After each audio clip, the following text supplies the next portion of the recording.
So what does it take to turn a hero into an absolute monster?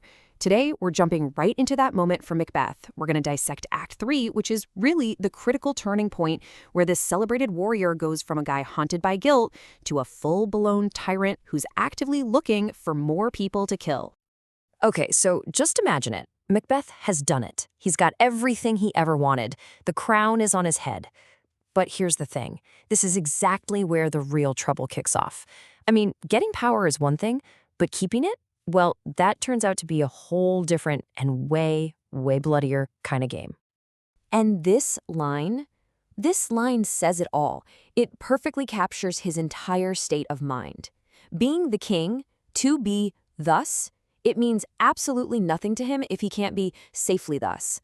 The crown didn't bring him peace. Not at all.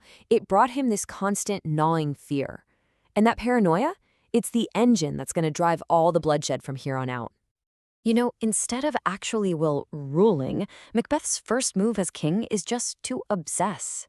While the whole court is celebrating him, he's totally consumed by the threat of one guy, his supposed friend, Banquo. Why? Because Banquo's the only other person on Earth who heard what the witches had to say. And his fears are so specific, it's fascinating. He doesn't just see Banquo as some political rival. No, he's afraid of Banquo's very character. He's jealous of his royalty of nature, right? That genuine nobility that Macbeth knows he's lost forever. He fears Banquo's courage, his dauntless temper, because it's backed up by wisdom, which makes him a really smart, calculated threat. But the real kicker? The prophecy. Macbeth might be wearing the crown now, but the witches promised that Banquo's sons would be kings. And this quote just brilliantly lays out his despair. A fruitless crown, a barren scepter, he has no kids, no heir, so in his mind, he has damned his own soul, he's thrown his entire country into chaos, and for what? For Banquo's children to take over. He sees himself as just a placeholder king, and that thought is just eating him alive. All this anxiety, this unbearable fear, it doesn't just stay in his head. And this is a huge change. Think about it. Killing Duncan took Lady Macbeth constantly pushing him. But this time, Macbeth acts all by himself, and he acts fast. He decides the only way to make his throne secure is to just get rid of the threat completely. And you have to look at how he does it. It's so clever. First, he finds a couple of guys with a grudge.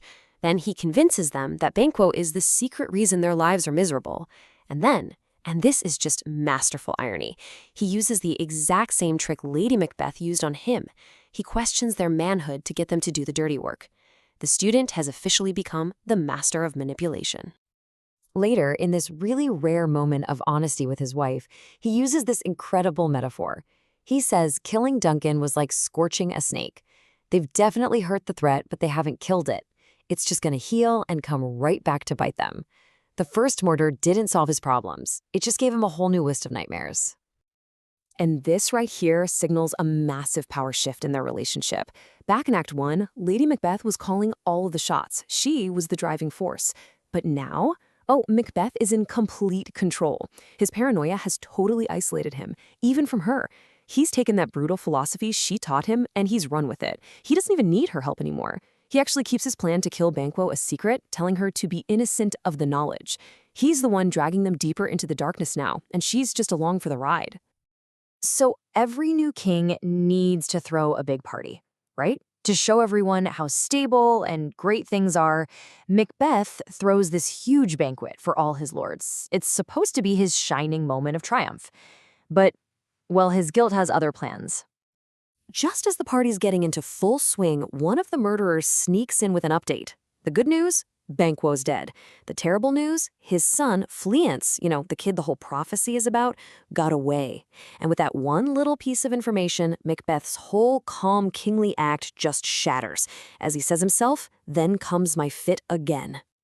And then it happens. Macbeth looks over and sees what nobody else in the room can see, the bloody ghost of Banquo sitting right in his chair at the table.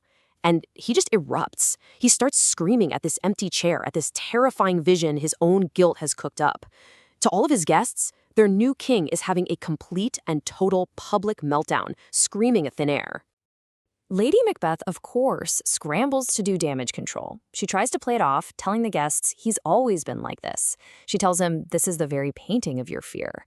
But in her panic, she makes this huge mistake. She compares what he's seeing now to the air-drawn dagger he saw before he killed Duncan, basically telling a room full of nobles that, yeah, my husband has these weird murder visions.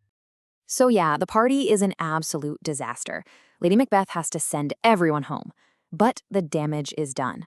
The Scottish lords have now seen their king for what he is, a raving, unstable, guilt-ridden man.